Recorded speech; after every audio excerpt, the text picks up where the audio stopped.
بسم اللہ الرحمن الرحیم۔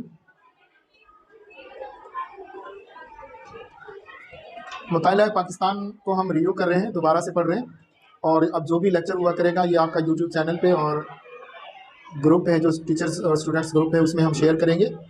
کوئی ایسی چیزیں جو آپ کو سمجھ نہ آ رہی ہوں تو آپ یوٹیوب چینل پہ جا کے اس کو چیک کر سکتے ہیں۔ ہمارا یوٹیوب چینل کا جو نمبر ہے وہ ہے ANG اسکول کے نام سے، اور احمد نیشنل گرامر اسکول کے نام سے ہمارا پیرنٹس گروپ ہے، اس میں بھی آپ اس کو چیک کر سکتے ہیں۔ آج ہم آغاز کر رہے ہیں پاکستان کی نظریاتی اساس ہوگی۔ کچھ چیزیں ایسی ہوں گی جو نصابی بک سے ہٹ کے ہوں گی، لیکن وہ آج کے ماحول اور آج کے دور کے مطابق ہوں گی۔ پاکستان کی نظریاتی اساس میں سب سے پہلے تو ہمیں پتہ ہونا چاہیے کہ نظریے کا معنی یا مفہوم کیا ہے۔ جیسے کہ میں نے آپ لوگوں کو پہلے پڑھایا تھا، نظریہ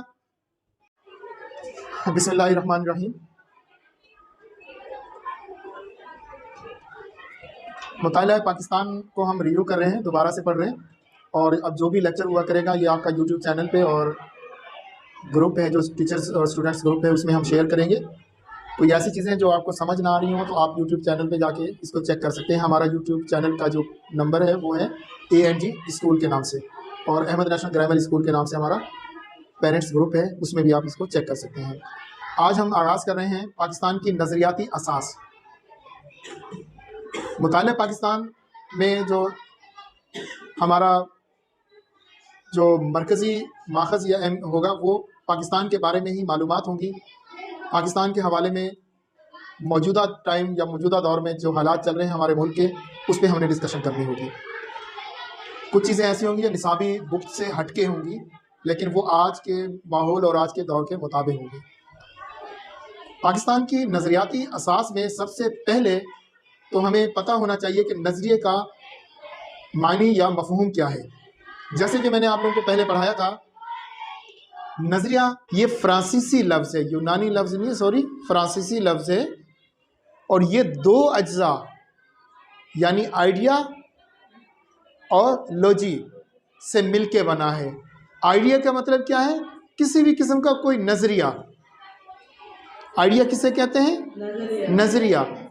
اور لوجی ایک پڑھنے کو کہتے ہیں۔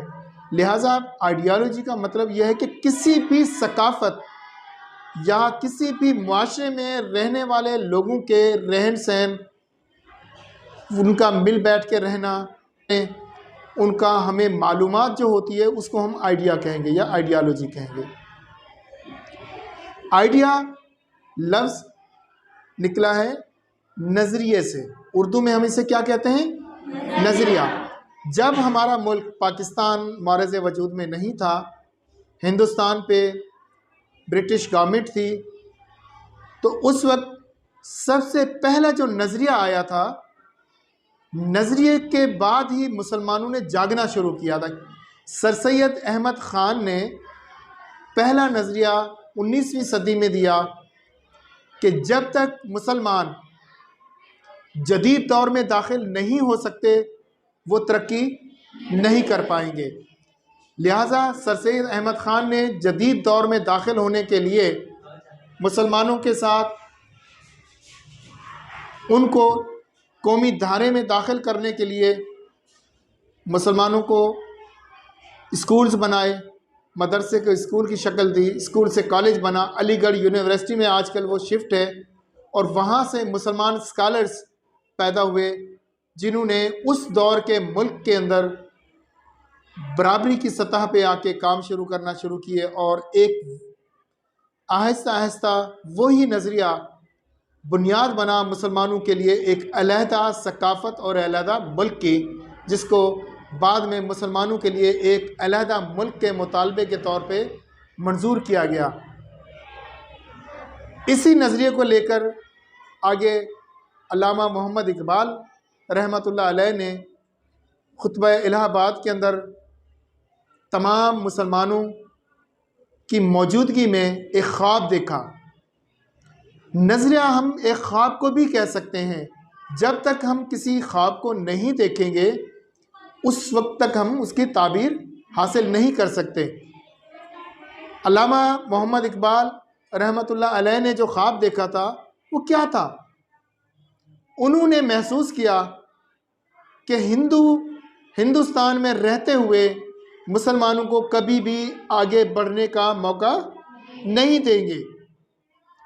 مسلمان پستی کا شکار تھے، مسلمان کو ایک اقلیتی قوم کے روپ میں دکھایا جا رہا تھا، حالانکہ وہ مسلمز جنہوں نے ایک بہت بڑے عرصے تک ہندوستان پہ اپنی حکومت قائم کی، مغل بادشاہت قائم رہی، لیکن جیسے ہی برٹش گورنمنٹ آئی تو ہندوؤں نے سازشیں کی، ان کی منافقت کھل کے سامنے آئی، اور کیا ہوا کہ انہوں نے مسلمانوں کو تیسرے درجے یا دوسرے درجے کی قوم میں شمار کرنا شروع کر دیا۔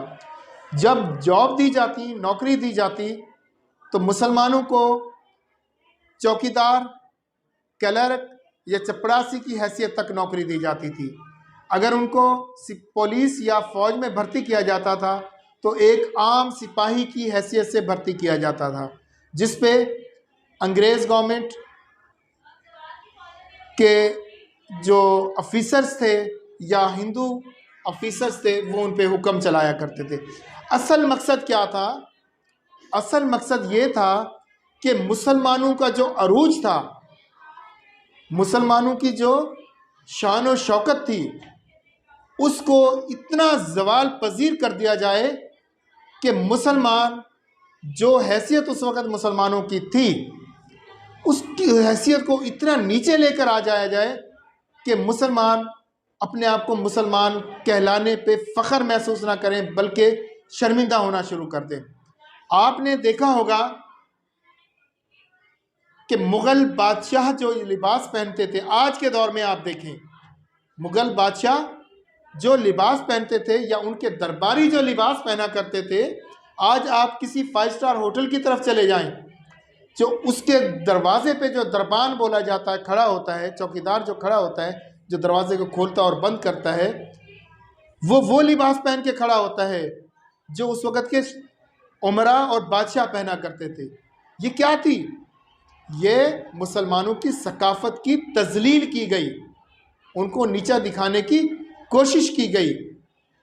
اب اس رسم و رواج کو، جو بڑے رسم و رواج تھے، جو مسلمانوں کی شان و شوکت کو دکھایا کرتے تھے، ان کو چوراہوں پہ، مختلف بلڈنگز کے اندر، مختلف آفیسز کے اندر ان کو ایک چوکیدار کی حیثیت سے دکھایا گیا، ایک مسخرے کی حیثیت سے دکھایا گیا۔ یہ مسلمانوں کی تہذیب کو مسخ کرنے کی ایک کوشش تھی۔ پاکستان چونکہ ایک اسلامی ملک ہے اور اس کی جو اساس ہے، اساس کہتے ہیں بنیاد کو، اس کی جو اساس ہے وہ کس نظریے پہ رکھی گئی ہے؟ نظریہ اسلام پہ۔ نظریہ اسلام کیا ہے؟ کہ حاکمیت اعلیٰ کس کے پاس ہونی چاہیے؟ اللہ تبارک و تعالیٰ کی ذات کے پاس۔ کوئی بھی معاشرہ ہے وہ معاشرہ اس وقت تک معاشرہ نہیں بن سکتا جب تک اس میں موجود افراد آپس میں مل جل کے ایک تہذیب، ایک رسم و رواج کے تحت زندگی نہ گزار رہے ہوں۔ آئیڈیاز کہاں سے آنا شروع ہوئے؟ ایک دور تھا تمام انسان، جب انسانی زندگی کا آغاز ہوا تو زیادہ تر معاشرت نے جو اپنا آغاز کیا وہ دریائی یا جنگلات کے قریب ترین علاقوں سے کیا۔ انسان جنگل کے نزدیک دریائی علاقوں میں رہتے تھے جہاں پہ پانی ملتا۔ ایک پتھر کے دور میں جو انسان کی زندگی تھی وہ آج کے دور سے زمین اور آسمان کا فرق ہے۔ پتھر کے دور میں انسان شکار کر کے کھاتے تھے، ان کو پکانے کی تمیز نہیں تھی، وہ آگ پہ نہیں جلا کے کھاتے تھے، وہ بے لباس ہوا کرتے تھے۔ وقت کے ساتھ ساتھ تہذیب یافتہ ہوتے چلے گئے، خاندان بننا شروع ہوئے، 1 سے 2، 2 سے 4، 4 سے 10 خاندان بننا شروع ہوئے۔ وہ خاندان آپس میں مل کے رہنے لگے۔ جب خاندان بننا شروع ہوئے تو ایک معاشرہ وجود میں آیا، اور اس معاشرے کو اپنے آپ کو قائم رکھنے کے لیے ایک نظام قائم کرنا پڑا، ایک بنیاد قائم کرنا پڑی۔ وہ تھا نظریہ۔ وہ نظریہ کیا تھا؟ انسانی زندگیوں میں انسانوں کو زندہ رہنے کے لیے جو ایک رسم و رواج دیا گیا، جو ایک نظام قائم کیا گیا، وہ اسی نظریے پہ قائم کیا گیا تھا کہ انسان معاشرتی زندگی کو کیسے گزارے گا۔ چلتے چلتے ہم اس دور میں داخل ہوئے جب ہندوستان میں دو بڑی قومیں آئیں، ایک ہندو اور دوسرے مسلمان۔ مسلمانوں کو اپنی تہذیب کو بچانے کے لیے، اپنی اساس کو بچانے کے لیے اور اپنے نظریات کو بچانے کے لیے سب سے زیادہ محنت کرنا پڑی ہے۔ مسلمان کیونکہ مدرسوں میں تعلیم حاصل کیا کرتے تھے، قرآن پاک کی تعلیم حاصل کیا کرتے تھے، وہ دنیاوی تعلیم سے بہت دور تھے۔ انگریزوں نے جو چال چلی اس میں کیا کیا گیا؟ ہندوؤں کو اور دوسری قوموں کو انگریزی تعلیم کی طرف راغب کیا گیا، اور مسلمانوں اپنے مکتب کی طرف رہے، محدود ہو گئے۔ اس میں کچھ ہمارے اس دور کے علماء بھی تھے